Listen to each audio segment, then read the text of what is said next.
Praise the Lord. परमेश्वर की स्तुति हो। परमेश्वर ने हमको अब तक संभाला, सुरक्षित रखा और ये समय दिया, उसकी हम स्तुति करें, उसके वचनों को जानें।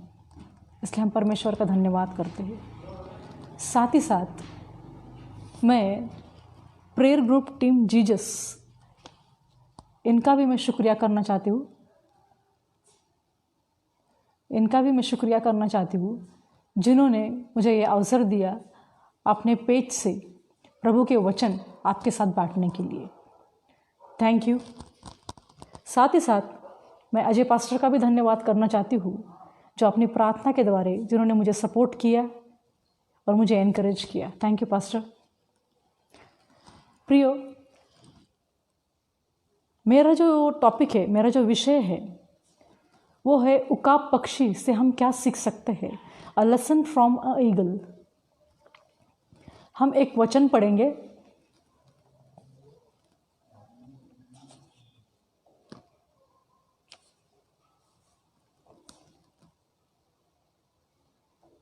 यशायाह अध्याय 40 और 31 पद। Book of Isaiah chapter 40 verse 31। परंतु जो यहोवा की बाट जोते हैं वह नया बल प्राप्त करते जाएंगे। वह उकाबों की नाई उड़ेंगे। वह दौड़ेंगे और श्रमित न होंगे, चलेंगे और थकित न होंगे। हालेलुया।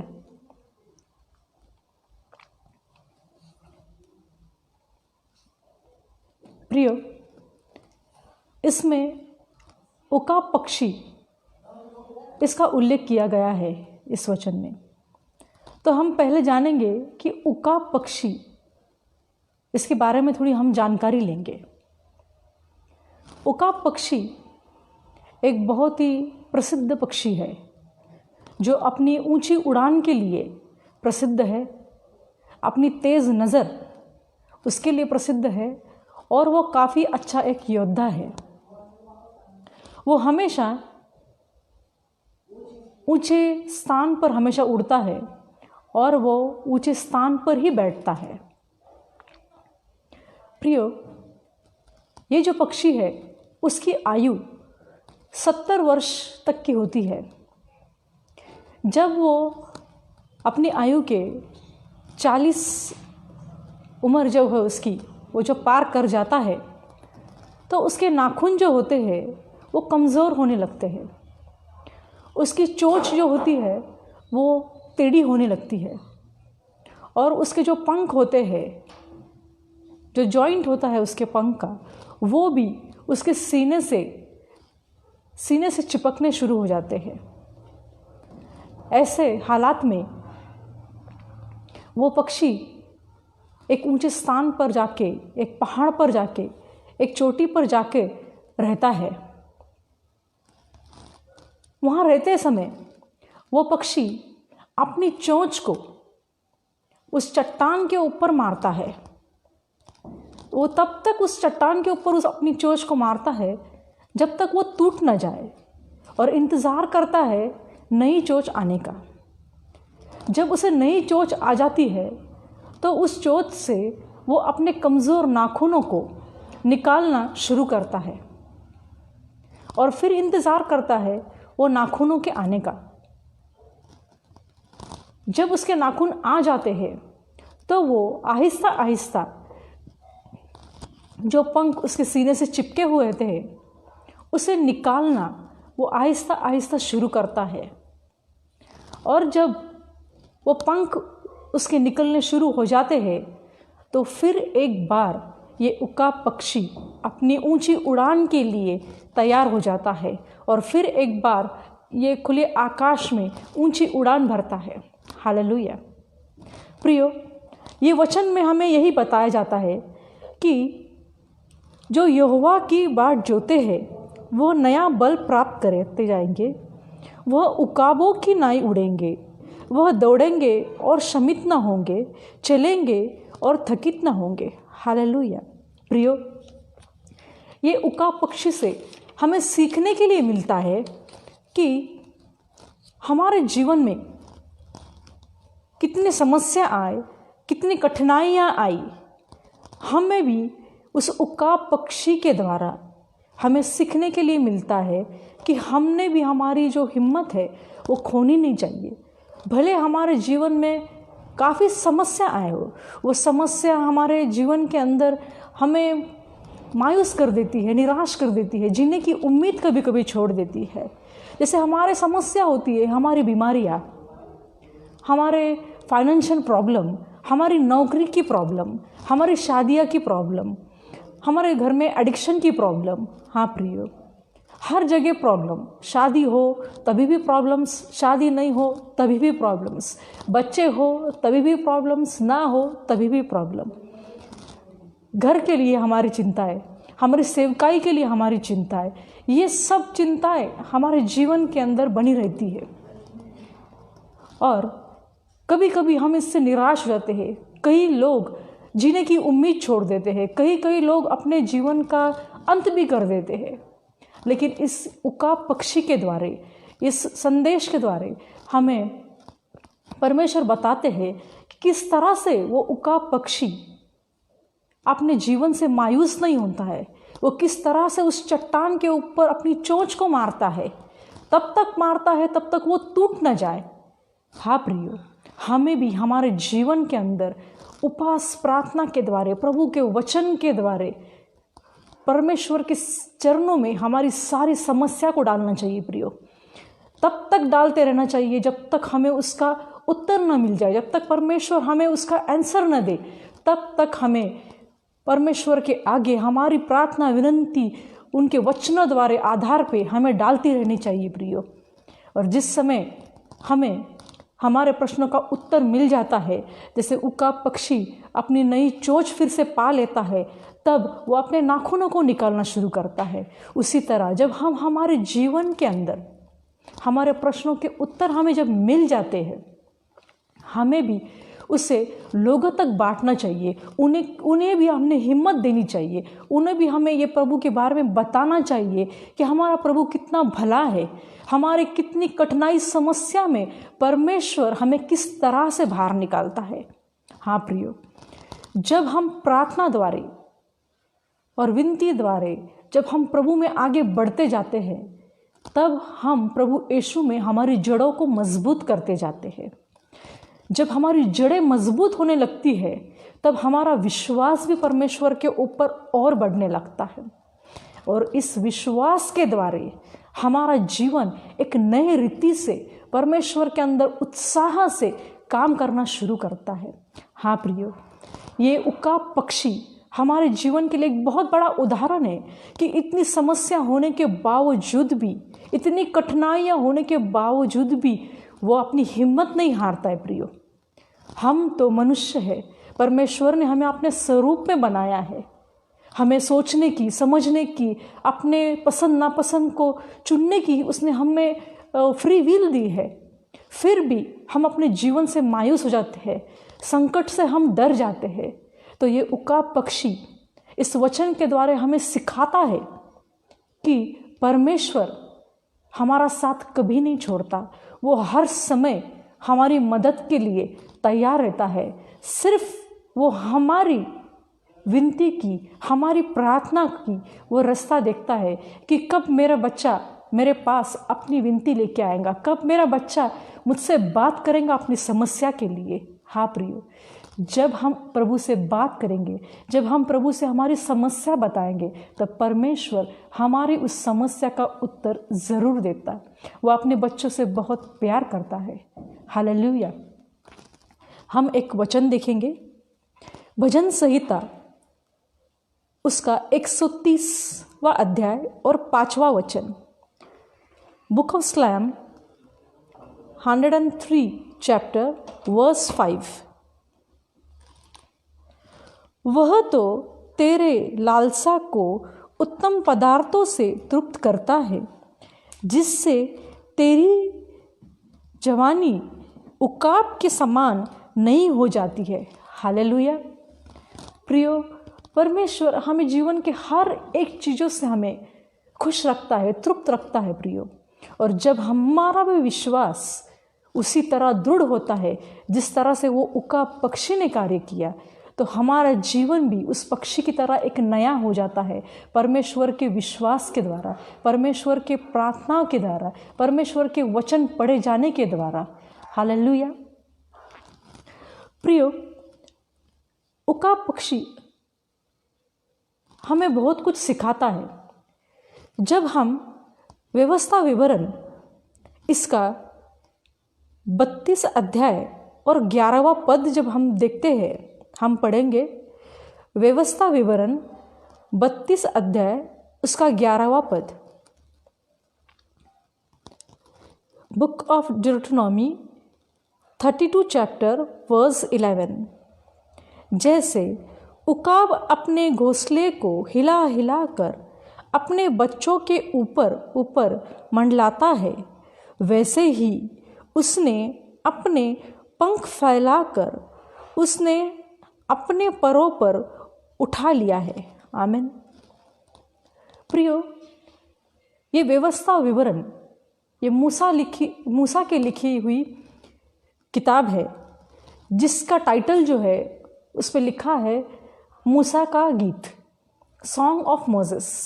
प्रियो, जब मूसा अपनी मृत्यु की दशा में था, जब वो मरने के बहुत करीब था, तब उसने सारी इज़राइल की प्रजा को इकट्ठा किया, उन्हें बुलाया और उन्हें इस गीत द्वारा उसने वचन सुनाए, ताकि वो जान सके कि परमेश्वर जो है वो भला है, विश्वास योग्य है अपने लोगों के लिए। और वो जानता था कि उसके जाने के बाद जो इज़राइली प्रजा है वो फिर एक बार अपने मार्ग ले लेंगी, अपने इच्छा अनुसार चलेंगी, वो परमेश्वर के राह पर नहीं चलेंगी। इसीलिए मूसा ने ये गीत द्वारा उन्हें समझाया है, उन्हें प्रोत्साहन किया है कि परमेश्वर के वचन पे चलना सीखो। परमेश्वर भला है, वो विश्वास योग्य है, उसने जो हमें सिखाया है अपने वचन के ऊपर, उसके ऊपर हम चलना सीखें और उसके इच्छा अनुसार हमारा जीवन हम आगे चलाएं। हालेलुया। प्रियो, हम जानते हैं कि ये जो वचन है मूसा ने इज़राइली लोगों के लिए उस समय लिखे थे, लेकिन ये वचन आज हम लोगों से भी बात करते हैं, ये वचन हमें भी सिखाते हैं। जिस तरह प्रकाशित वाक्य उसका 4था अध्याय और 7वें पद पे बताया है, पहला प्राणी सिंह के समान और दूसरा प्राणी बछड़े के समान है, तीसरा प्राणी का मुंह मनुष्य सा है और चौथा प्राणी उड़ता हुआ उकाब के समान है। हालेलुया। प्रियो, इस वचन में उकाब पक्षी जो है वो हमारे परमेश्वर को दर्शा रहा है। और जब उकाब पक्षी जो है अपना घोंसला जब बनाता है और वो ऊंचे जगह पे उड़ता है, वो उड़ते समय उसकी नज़र अपने घोंसले के ओर होती है, क्योंकि उसकी नज़र बहुत तेज़ होती है। उसकी हर वक्त नज़र अपने घोंसले के ओर होती है और उड़ते समय वो घोंसले के इर्द गिर्द उड़ता रहता है। और इससे हमें जाहिर होता है कि वो पक्षी अपनी तेज़ नज़र, अपनी जवाबदारी और अपने बच्चों के प्रति प्यार, ये सब कुछ दर्शाता है। हाँ प्रियो, इसी तरह हमारा जो परमेश्वर है वो भी एक उच्च स्थान में, वो स्वर्ग में रहता है, लेकिन उसकी नज़र जो है अपने बच्चों के ऊपर कायम बनी रहती है। उसका बच्चा उसे पुकार रहा है, उसका बच्चा कुछ संकट में है, इस पे परमेश्वर की नज़र हमेशा बनी रहती है। भले वो ऊंचे स्थान में हो, लेकिन परमेश्वर की नज़र हमेशा अपने बच्चों के पास बनी रहती है। प्रियो, जब उकाक पक्षी अपना घोंसला तैयार करता है तब वो कुछ सूखी लकड़ियाँ, कुछ पतले सी लकड़ियाँ, वो सब चीज़ें लेके वो अपना घोंसला तैयार करता है, पर भीतर वो सूखी हुई नरम घास और जो ढूंढे हुए पंख होते हैं वो डालता है।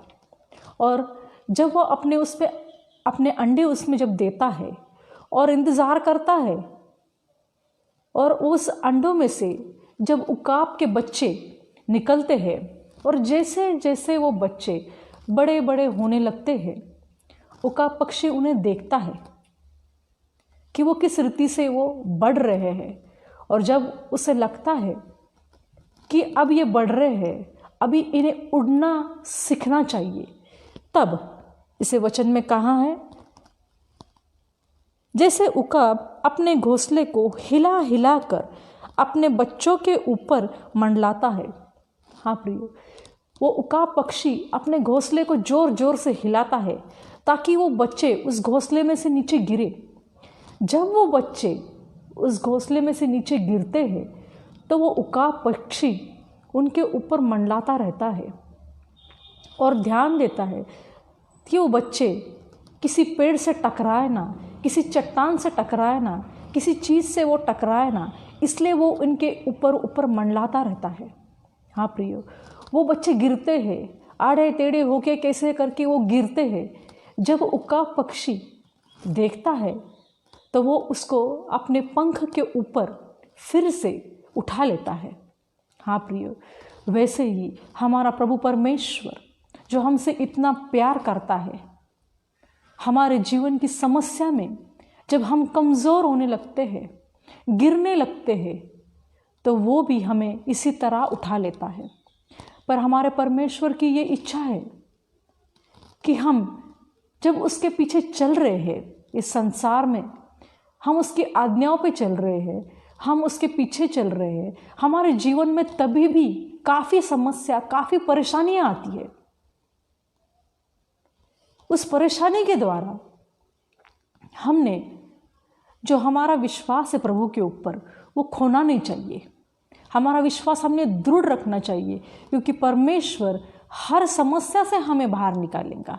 वो उकाब के नाई जैसे अपने बच्चों के ऊपर वो मंडराता है, वैसे ही हमारा प्रभु परमेश्वर हमारे साथ साथ रहता है। हमारे सब समस्या में, हमारी सारी परेशानियां में वो हमारे साथ रहता है। वो हमें अकेला छोड़ता नहीं, वो हमें गिरने देता नहीं है। हाँ प्रियो, इसी तरह से हमें भी अपने परमेश्वर के ऊपर विश्वास करना चाहिए, क्योंकि हमारा परमेश्वर चाहता है कि हम जब इस संसार में रहते हैं तो जो कुछ भी विपत्तियां इस संसार में आती है, जो भी कुछ भी चुनौतियां हमारे जीवन में आती है, हम उसका सामना करें, हम उसको घबराए नहीं, क्योंकि परमेश्वर जो जीवित परमेश्वर है वो हमारे साथ है।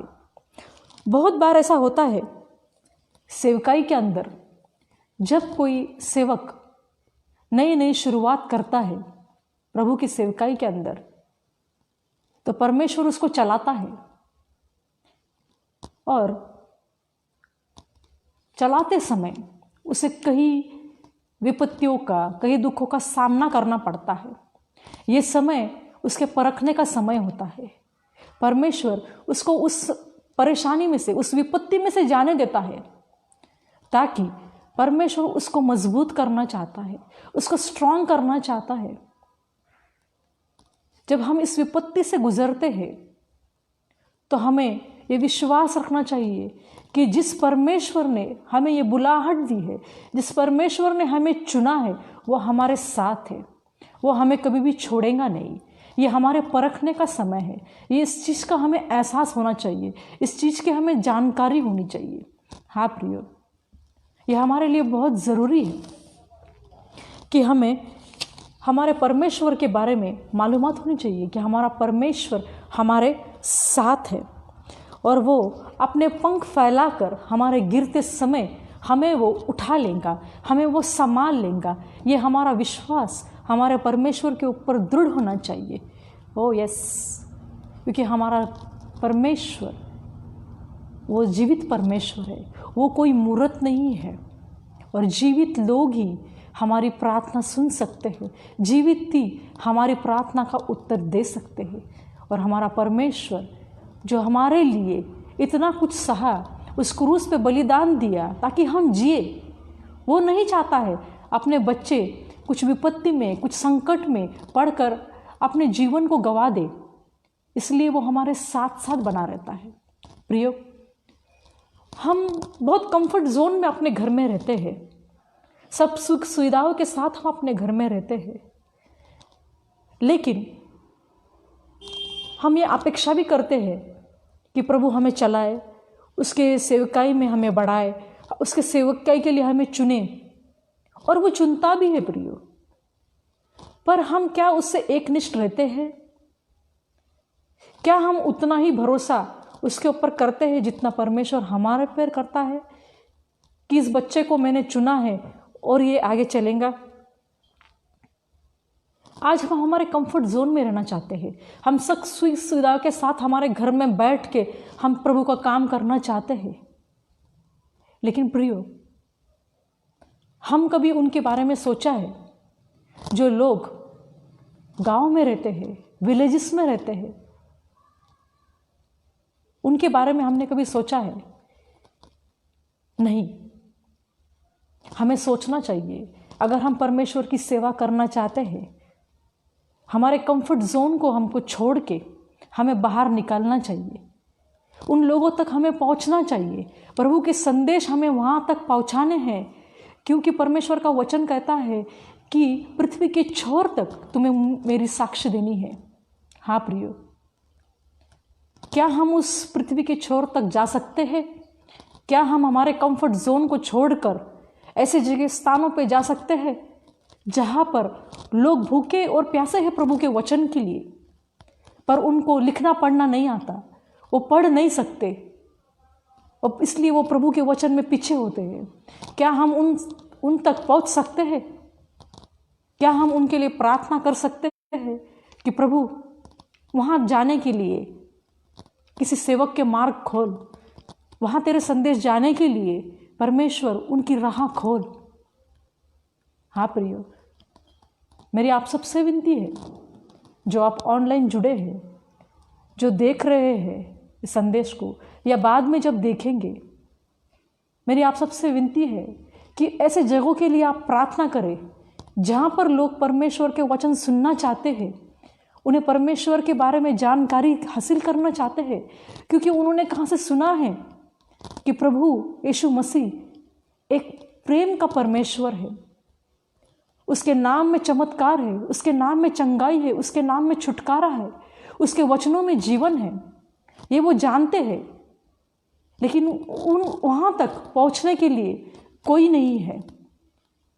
इसलिए मेरी आप सबसे विनती है कि आप प्रार्थना में रहे कि वो सेवकों के मार्ग खोले, कि वहाँ तक वो लोगों तक पहुँचे, प्रभु के वचन वहाँ तक पहुँचाए। जिस तरह ये उकाब पक्षी हमें सिखाता है कि हमें किस तरह से अपनी हिम्मत, अपना हौसला पकड़ के चलना चाहिए हमारे जीवन के अंदर, अपनी ऊंची उड़ान किस तरह से हमने भरनी चाहिए। तो प्रियो, इस पक्षी की तरह हमें भी अपनी ऊंची उड़ान उन लोगों तक भरनी चाहिए जो परमेश्वर के लिए, परमेश्वर के वचन के लिए भूखे और प्यासे हैं।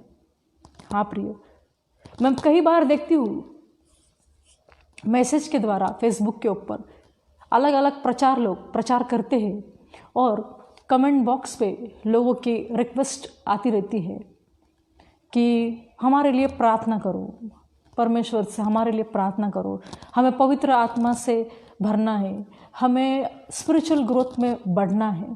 प्रियो, ये ठीक है, हमें प्रार्थना करनी चाहिए, और जो संदेश दे रहे हैं वो आपके लिए प्रार्थना भी करते हैं। लेकिन फिर दोबारा किसी और जब व्यक्ति दूसरे पेज पे जब प्रचार कर रहा है, तो कोई ब्रदर, कोई सिस्टर वही जो पहले जो पेज पे थे वही उस पेज पे भी फिर अपनी रिक्वेस्ट भेजते हैं, इसी चीज़ों के लिए, इसी आंसर के लिए। क्या यह सही है प्रियो?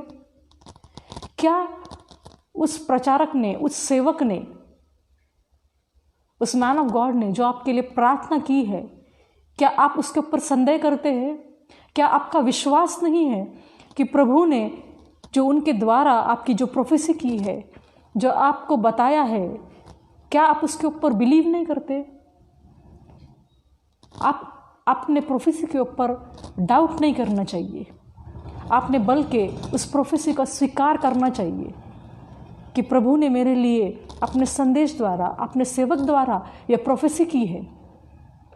उस पर हमें विश्वास करना चाहिए।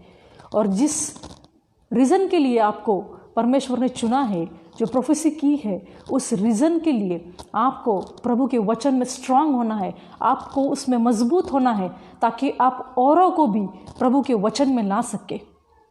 ये हमारा काम होना चाहिए, ना बल्कि हर वक्त, हर पेज पे, हर जगह पे आप आपके कमेंट उस तरह से दे, बल्कि आपने टेस्टमनी देनी चाहिए कि प्रभु ने मेरे जीवन की में ये काम किया है।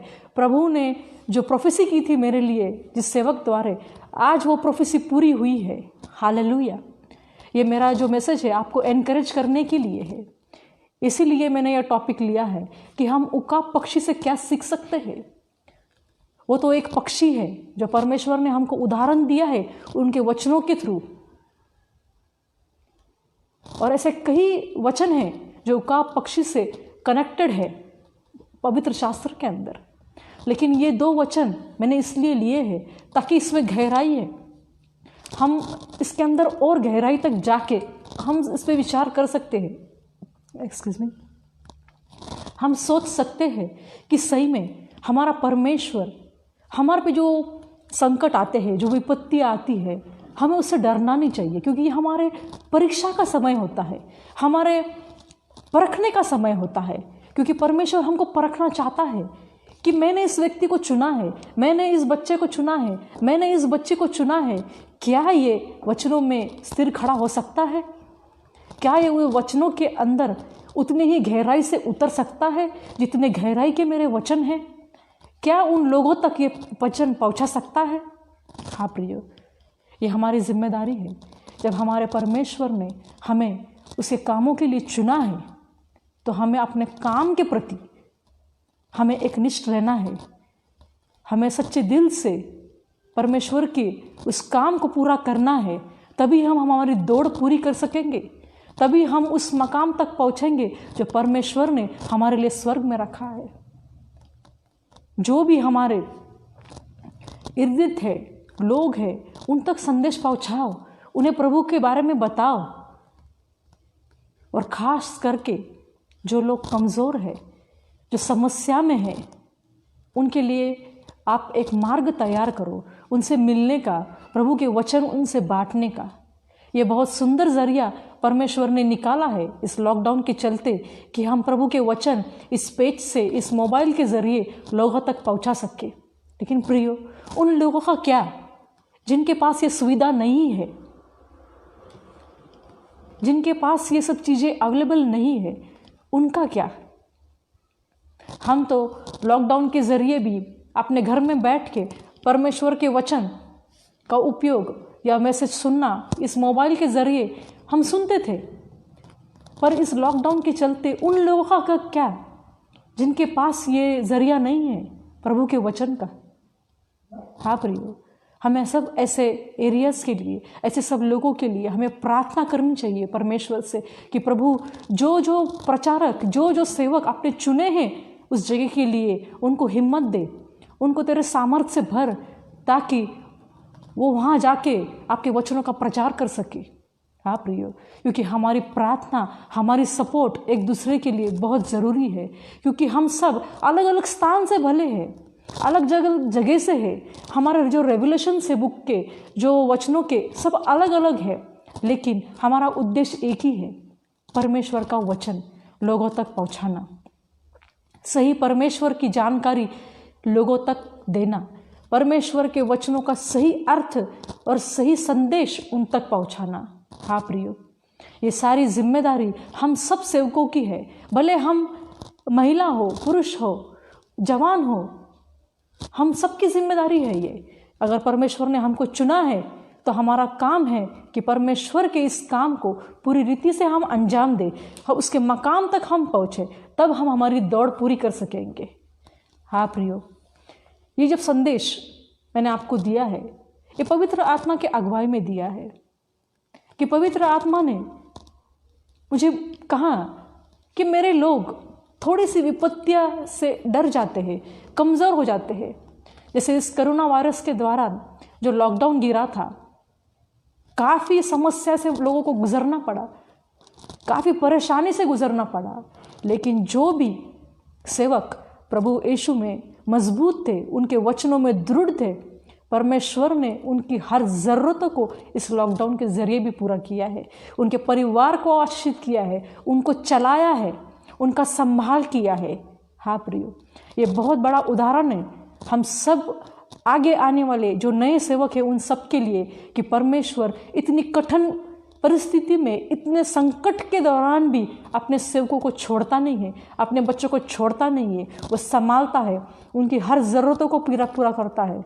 हाँ प्रियो, ये बहुत बड़ा उदाहरण है हम सब के लिए, और इस उदाहरण को देखते हुए हम सब एक हिम्मत बांध के एक दूसरे के साथ प्रेयर और सपोर्ट में रह के हम ये प्रभु का काम कर सकते हैं। प्रियो, मैं उन सभी पास्टर्स का धन्यवाद करूंगी और परमेश्वर से विनती करूंगी कि जो इस ऑनलाइन मैसेज के द्वारा परमेश्वर के वचन लोगों तक पहुंचाते हैं। God bless you all. प्रियो, ये मेरा आज का ये जो टॉपिक था, मैं आशा करती हूँ कि आपको ये संदेश अच्छा लगा होगा, आप इसमें से कुछ सीखे होंगे। और मेरी विनती है आप सबसे कि आप पवित्र शास्त्र को और पढ़िए, और पढ़ते समय पवित्र आत्मा से प्रार्थना कीजिए कि प्रभु मुझे प्रकट कर, तेरे वचन के द्वारा तू मुझसे बात कर। प्रभु बात करता है, प्रभु प्रकट करता है।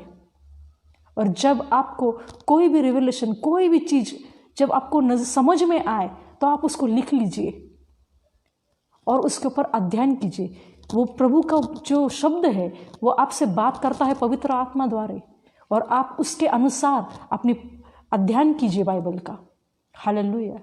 ये मेरा छोटा सा संदेश था आप सभी विश्वासी भाई बहनों के लिए, सभी लोगों के लिए जो प्रभु पे विश्वास करते हैं, प्रभु की सेवकाई करना चाहते हैं और जो कर रहे हैं, इस सभी के लिए मेरा मैसेज था। हम छोटी सी एक प्रार्थना करेंगे। Thank you Lord Jesus, thank you Abba Father, thank you Holy Spirit. धन्यवाद करते हैं प्यारे परमेश्वर इस समय के लिए, प्रभु आपके वचनों के लिए मेरे खुदावन, आपका दिल से मैं शुक्रिया करती हूँ प्रभु। हे पवित्र आत्मा परमेश्वर, जो आपने मुझे चलाया इस संदेश द्वारा, जो आपने मेरी अगुवाई की है प्रभु, इसलिए मैं आपका धन्यवाद करती हूँ और प्रार्थना करती हूँ प्रभु परमेश्वर, जिन जिन लोगों ने है प्रभु ये संदेश सुना है प्रभु, या आगे सुनेंगे है प्रभु परमेश्वर, आप सबको आशीषित कीजिए प्रभु परमेश्वर, और गहराई से है प्रभु इस वचन का उनको प्रगटीकरण दीजिए प्रभु परमेश्वर। जब वो पढ़े हैं प्रभु, आपके पवित्र वचन है प्रभु, उनसे आप बात कीजिए प्रभु परमेश्वर। ओ यस लॉर्ड, और अपने मन में प्रभु यीशु की सेवकाई का बोझ जो है प्रभु परमेश्वर वो उठाए, उस कांधे पे वो अपनी सेवकाई का बोझ ले है प्रभु परमेश्वर, और लोगों तक पहुँचाए है मेरे खुदावंत। ऐसे मैं प्रार्थना करती हूँ प्रभु परमेश्वर। हम प्रार्थना करते हैं प्रभु हर एक परिवार के लिए, हर एक भाई, हर एक बहन के लिए प्रभु परमेश्वर, जो दुख और तकलीफ में हो प्रभु। अगर कोई परिवार है प्रभु परमेश्वर समस्या में हो प्रभु, बीमारी में हो प्रभु परमेश्वर, आपके आरोग्य का हाथ उन तक पहुँचाइए प्रभु परमेश्वर, और आपके पवित्र नाम से उनको आरोग्य दीजिए मेरे खुदावन। अगर कोई परिवार के अंदर है प्रभु किसी तरह का व्यसन हो, ओ यस लॉर्ड जीसस, उस व्यसन को हम प्रभु यीशु के नाम से धमकाते हैं और आज्ञा करते हैं कि उस परिवार से निकल जाए, ताकि वो परमेश्वर का परिवार है। ओ यस लॉर्ड, प्रभु उनके जीवन में काम कीजिए प्रभु परमेश्वर। इस व्यसन से उस परिवार के लोगों को है प्रभु परमेश्वर मुक्त कीजिए प्रभु। ओ यस, और आपकी गवाही खड़ी कीजिए प्रभु परमेश्वर। अगर कोई भाई, अगर कोई बहन है प्रभु परमेश्वर अपने जॉब के लिए स्ट्रगल कर रहे हैं प्रभु, तो उनकी प्रार्थना का उत्तर दीजिए प्रभु परमेश्वर। योग्य नौकरी है प्रभु परमेश्वर, उनको दीजिए प्रभु, ताकि उस नौकरी के द्वारा है प्रभु परमेश्वर वो आपकी सेवकाई भी कर सके है प्रभु। Oh yes Lord Jesus. अगर किसी बहन को है प्रभु परमेश्वर बच्चे की आस है प्रभु, और वो बच्चों के लिए प्रार्थना कर रहे हैं प्रभु परमेश्वर, आप प्रार्थना सुनने वाले परमेश्वर है, आप फल देने वाले परमेश्वर है। हो प्रभु उस बहन की गोद को फल से भरिए प्रभु परमेश्वर, उनकी प्रार्थना का उत्तर दीजिए मेरे खुदावन। ओ यस लॉर्ड जीसस।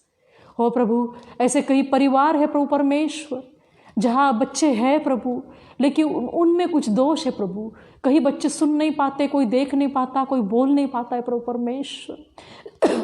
शैतान ने है प्रभु परमेश्वर उन्हें बंद कर रखा है प्रभु, लेकिन आप जीवन देने वाले परमेश्वर है, आप छुटकारा देने वाले परमेश्वर है। हम आपसे विनती करते हैं मेरे खुदावंत, ऐसे सारे परिवार पे आपकी नज़र रखिए प्रभु।